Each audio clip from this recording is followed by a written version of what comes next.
Hello అండి, hi, good afternoon to all of you. So ఇవాళ నేనైతే యూపీఐకి సంబంధించి మంచి ఇన్ఫర్మేషన్ అయితే తీసుకొచ్చానండి. సో ఇప్పట్లో చూసుకున్నట్లయితే చాలామంది యూపీఐ పేమెంట్సే చేస్తున్నారు కదా. సో ఎలాంటి ఆన్లైన్ పేమెంట్స్ కానివ్వండి, సో ఏదైనా షాపింగ్ కానివ్వండి, ఏదైనా పర్చేస్ చేయాలి అన్నా కూడా చాలా వరకు ఆన్లైన్ పేమెంట్స్ అయితే యూస్ చేస్తూ ఉన్నారు కదా.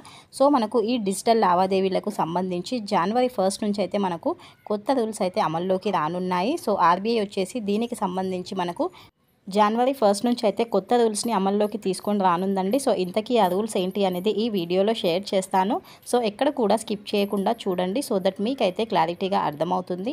అండ్ బిఫోర్ దట్ నా వీడియోని ఫస్ట్ టైం చూస్తున్న వాళ్ళు ఉంటే ప్లీజ్ అండి లైక్ చేసి సబ్స్క్రైబ్ అయితే చేసుకోండి. సో దట్ ఎలాంటి అప్డేట్స్ ఉన్నా కూడా మీకైతే నోటిఫికేషన్ వస్తూ ఉంటుంది. ఇంకా లేట్ చేయకుండా టాపిక్లోకి అయితే వెళ్ళిపోదాం. సో మనకు ఆర్బీఐ వచ్చేసి యూపీఐకి సంబంధించి జనవరి 1 నుంచి అయితే కొత్త రూల్స్ని అయితే అమల్లోకి తీసుకొని రానుందండి. అందులో ఫస్ట్ వన్ చూసుకున్నట్లయితే యూపీఐ 123 ఏదైతే ట్రాన్సాక్షన్స్ ఉంటాయో సో దాని యొక్క లిమిట్ని అయితే పెంచడం జరిగిందండి. సో ప్రజెంట్ ఆ యూపీఐ 123 యొక్క లిమిట్ చూసుకున్నట్లయితే మనకు 5000 రూపీస్ అయితే ఉంది. ఇది మనకు జనవరి 1 నుంచి అయితే 10,000 వరకు అయితే ట్రాన్సాక్షన్స్ చేసుకోవచ్చండి. సో ఇదొక ఇంత మంచి అప్డేట్ అని అనుకోవాలి. ఇప్పటికే మనకు ఆర్బీఐ వచ్చేసి బ్యాంక్స్ కానివ్వండి, లేకపోతే సర్వీస్ ప్రొవైడర్స్కి అయితే మనకు ఆల్రెడీ ఈ నియమాలను పాటించి కస్టమర్లకు అయితే సేవలను అందించడానికి గడువు తీసుకోవడం జరిగింది. సో మనకు జనవరి 1 నుంచి అయితే మనకు ఈ రూల్ అయితే అప్లై కానుందండి. ఈ యూపీఐ 123 పేనే కాకుండా మనకు యూపీఐ లైట్ ఏదైతే ఉంటుందో సో దానికి సంబంధించిన వ్యాలెట్ గురించి కూడా జనవరి 1 నుంచి కొత్త రూల్స్ అయితే అమల్లోకి తీసుకొని వచ్చిందండి.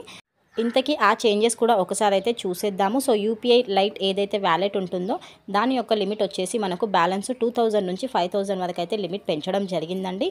ఇది కూడా మంచి అప్డేట్ అనే అనుకోవాలి. అయితే మనకు ప్రతి ఒక్క ట్రాన్సాక్షన్ లిమిట్ వచ్చేసి 500 రూపీస్ అయితే ఉండేది మనకు ఇంతకుముందు. సో ఆ లిమిట్ కూడా మనకు 500 నుంచి ఇప్పుడు 1000 రూపీస్ అయితే చేయడం జరిగిందండి. సో ఇది వచ్చేసి మనకు జనవరి 1 నుంచి అయితే ఈ రూల్ కూడా అమల్లోకి రానుందండి.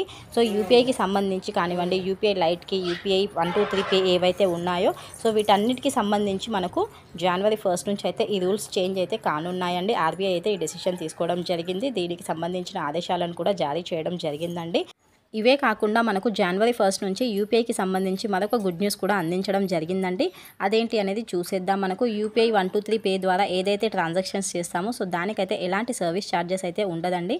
సో ఇదైతే మంచి బెనిఫిట్ అనే అనుకోవాలి. So this is a information. Bye అండి, hope you understand. Thank you for watching.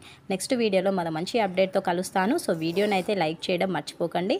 Like చేస్తే ఇంకా కొంతమందికి షేర్ అవుతుంది, సో దట్ వాళ్ళకు చాలా వరకు యూస్ఫుల్ అయితే అవుతుంది కదా. నెక్స్ట్ వీడియోలో కలుద్దాం. ప్లీజ్ అండి లైక్ చేసి సబ్స్క్రైబ్ చేసుకుంటే సో మరిన్ని ఎలాంటి బ్యాంకింగ్ రిలేటెడ్ కానివ్వండి, గవర్నమెంట్ స్కీమ్కి సంబంధించి కానివ్వండి, పీఎఫ్కి సంబంధించి, పెన్షన్కి సంబంధించి ఎలాంటి ఇన్ఫర్మేషన్ తెలిసినా కూడా నాకు తెలిసినంత వరకు ఇన్ఫర్మేషన్ నేను షేర్ చేయడానికి అయితే ట్రై చేస్తానండి. So hope you understand. Once again bye అండి. Please do like and subscribe to my channel. Thank you once again and bye.